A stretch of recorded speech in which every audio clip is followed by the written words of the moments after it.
I don't get it. What? That. It's the Bradley. Well, if that's the Bradley, then what's this? What's the date? 1968. The question is, how did they get to that? From this.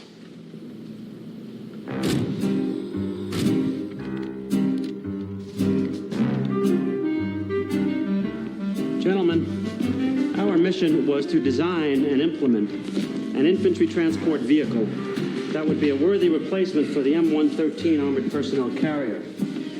We have met that objective and then some. The Bradley armored personnel carrier will bring troops to a combat zone swiftly, efficiently, and safely. It will hold 11 men, plus a driver, and features a 20-millimeter cannon, which will provide ample firepower and at the same time flexibility. Lightly armored, speedy, and solidly engineered, our troops will be arriving at the battlefield in the very finest American technology has to offer. And at $1.5 million per, a real bargain. Nice work, Colonel. Outstanding. In other words, it was designed to be a big taxi cab, drive guys to the battlefield and go back home. But how did it end up with a turret on top?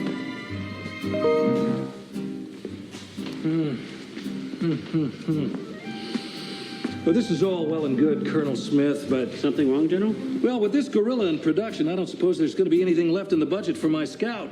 Doubt it, Bob. You don't need scouts. You have radar, air recon, satellites. You always need a scout. And you know what I'm thinking? Why couldn't this thing serve as a scout? But it's a troop carrier, General. But this is a speedy vehicle. Why can't it be both? Well, for one thing, it's too big. And for the other, you can't really see out all that much from inside. Sounds like a design flaw to me. Design flaw? No. No, we'll just stick a turret on top with lots of opticals. But then, sir, it'll be even bigger. Well, what's your problem, Smith? Not elegant enough for you? Well, the thing is, General, it's kind of hard to do a sneak and peek when you're over 10 feet tall. He's got a point, Bob. Well, all I know is we need a scout. This is fast enough to do the job, and it's funded. Well, actually, we're a hair over budget. You turned the Bradley into a scout. We're going to be selling them off to some... Anything for surveillance ends up south of the border before the paint even dries. When you needed that anti-aircraft gun, who backed you up on that? You did, Bob. And who testified to appropriations on behalf of that gun? You did, Bob. I'm talking to appropriations next week. Now, do I sell you on my scout or do I not? You did, Bob. And how about some portholes along the side for individual firearms so the fellas can stick out their guns and shoot people? Good. And you know what, Colonel? We already have the turret. We ought to get the biggest bang we can up there. I'm sorry, bang, sir? You can't hurt any... Add on some firepower. Where am I supposed to fit the extra ammo? I don't know. Can't you just shift things around? Make some room. You already got 4,400 rounds of machine gun ammo. Now you want to add 25-millimeter shells. General wants his ammo. You can't have his ammo, not unless he runs alongside this thing carrying it. Well, can you just squeeze it in? No. Oh, come on, just squeeze it in. We're not trying on Levi's here, Colonel. Are you telling me that in a vehicle this size you can't find room for a few rounds of ammunition? Not in its current configuration, no, sir. So the configuration's wrong. There must be something you can dump. Dump, sir? Something you don't need. General, the interior is very spare. Besides the ammunition and the men... Maybe you can leave one of the fellows behind. Let the ammo where the men go. Sir, it is a troop carrier. So, make a couple extra trips. What's the difference?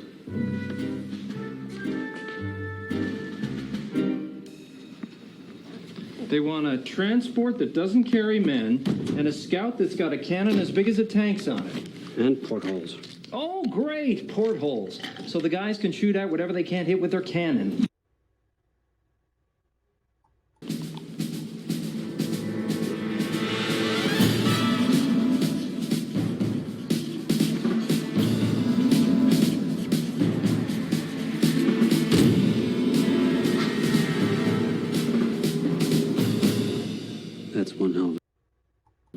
that's the problem.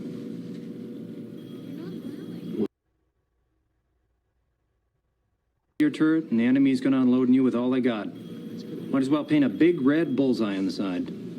But it's a troop carrier, not a tank. Do you want me to put a sign on it in 50 languages? I'm a troop carrier, not a tank. Please don't shoot at me.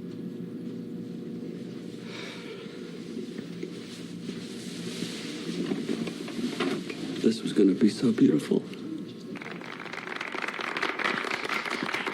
That's good work, Smith. Looks perfect to me. Thank you, sir. Thing is, Yes, General? looks a little like a tank with that cannon on top. Probably gonna draw more fire.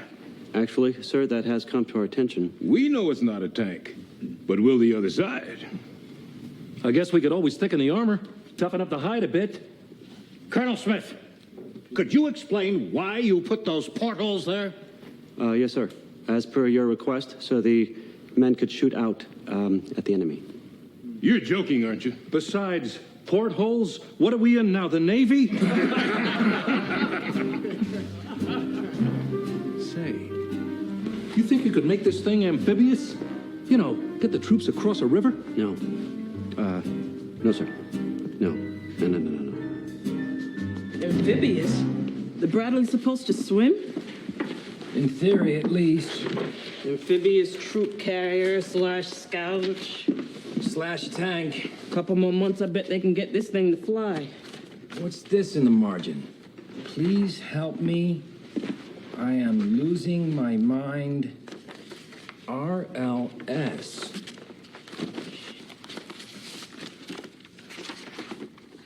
Lieutenant Colonel Robert Laurel Smith, head of oversight and development.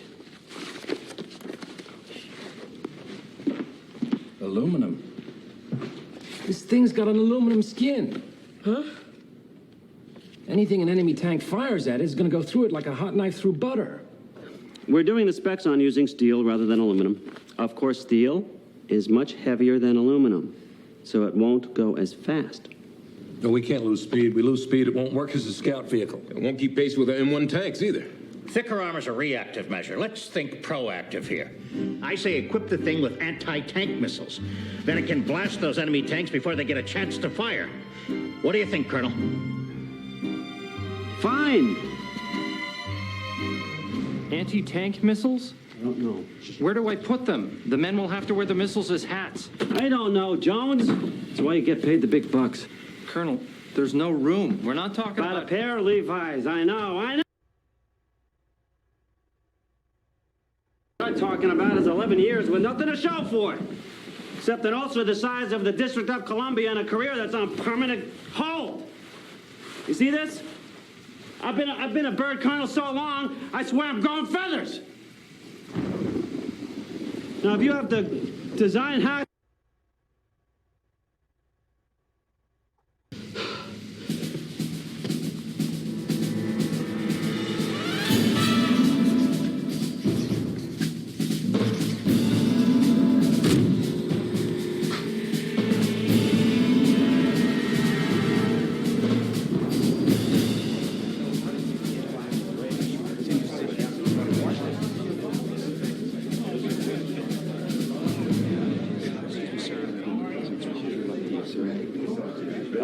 Ladies and gentlemen, if I can have your attention, please. If you'd all just take your seats. Thank you. We are pleased to present a scale model of the new Bradley fighting vehicle.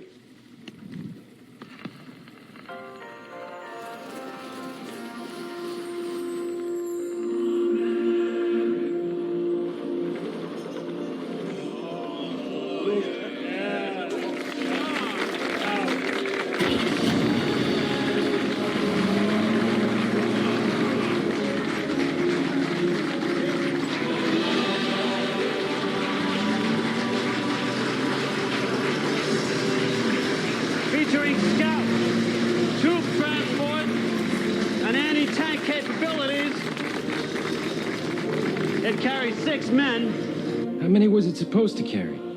11. Bradley is outfitted with the most sophisticated surveillance equipment ever developed.